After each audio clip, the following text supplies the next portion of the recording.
दोस्तों, कृष्ण हिंदू धर्म में एक प्रमुख देवता हैं। उन्हें भगवान विष्णु के 8वें अवतार और अपने आप में सर्वोच्च भगवान के रूप में पूजा जाता है।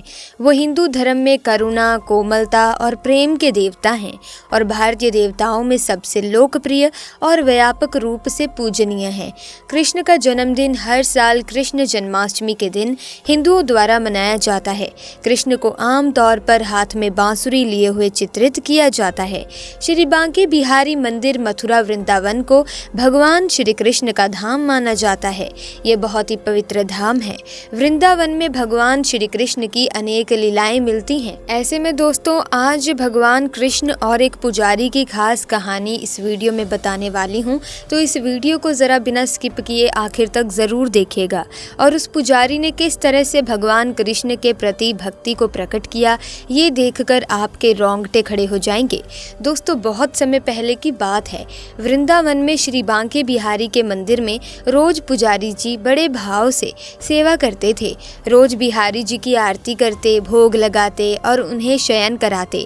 रोज 4 लड्डू भगवान के बिस्तर पर रख कर चले जाते।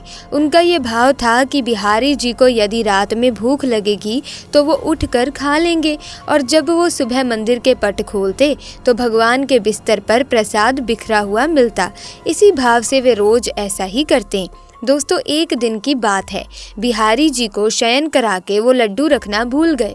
उन्होंने पट बंद कर दिया और चले गए। रात में करीब 1 से 2 बजे जिस दुकान से वो बूंदी के लड्डू लाते थे, उन बाबा की दुकान खुली थी।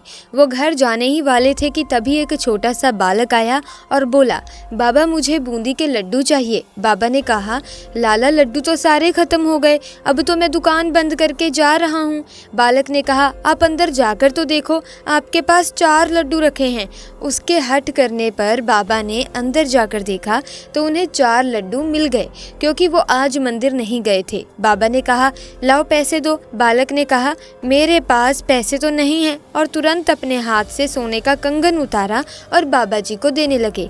तो बाबा ने कहा, लाला पैसे नहीं है तो रहने दो, कल अपने बाबा से कह देना मैं उनसे ले लूँगा।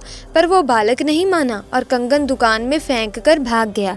सुबह जब पुजारी जी ने पट खोला तो उन्होंने देखा कि बिहारी जी के हाथ में कंगन नहीं है। यदि चोर भी चुराता तो केवल कंगन ही क्यों चुराता। थोड़ी देर बाद ये बात सारे मंदिर में फैल गई। जब उस दुकान वाले को पता चला तो उस रात की बात उसे याद आई। उसने अपनी दुकान में कंगन ढूंढा और पुजारी जी को दिखाया और सारी बात सुनाई। तब पुजारी को याद आया कि वो रात में लड्डू रखना भूल गए थे, इसीलिए बिहारी जी स्वयं लड्डू लेने चले गए। तो दोस्तों, ऐसे में उन्होंने एक हलवाई और एक पुजारी के जीवन को धन्य कर दिया। इसी के साथ आपको एक और चमत्कार बताती हूँ। एक गरीब ब्राह्मण बांके बिहारी का भक्त था। एक बार उसने किसी महाजन से कुछ रुपए उधार लिए। हर महीने वो थोड़ा थोड़ा करके कर्ज चुकाया करता था। आखिरी किश्त के पहले महाजन ने उसे अदालती नोटिस भिजवा दिया कि उधार बकाया है और पूरी रकम ब्याज सहित वापस करें। ब्राह्मण परेशान हो गया।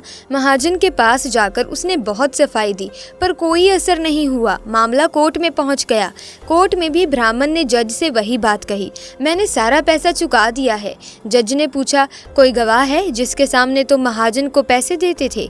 कुछ सोचकर उसने बिहारी जी मंदिर का पता बता दिया। अदालत ने मंदिर का पता नोट कर लिया। अदालत की ओर से मंदिर के पते पर समन जारी कर दिया गया। वो नोटिस बिहारी जी के सामने रख दिया गया। बात आई गई हो गई। गवाही के दिन एक बूढ़ा आदमी जज के सामने गवाह के तौर पर पेश हुआ। उसने कहा कि पैसे देते समय मैं साथ होता था और इस तारीख को रकम वापस की गई थी। जज ने सेठ का बही खाता देखा तो गवाही सही निकली। रकम दर्ज थी, नाम फर्जी डाला हुआ था।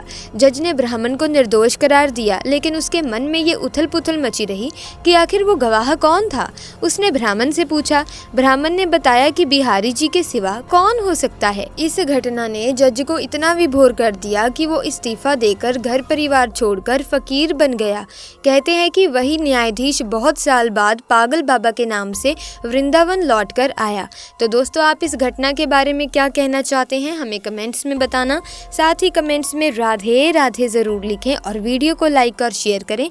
चैनल को सब्सक्राइब भी ज़रूर करें। आपका बहुत बहुत धन्यवाद।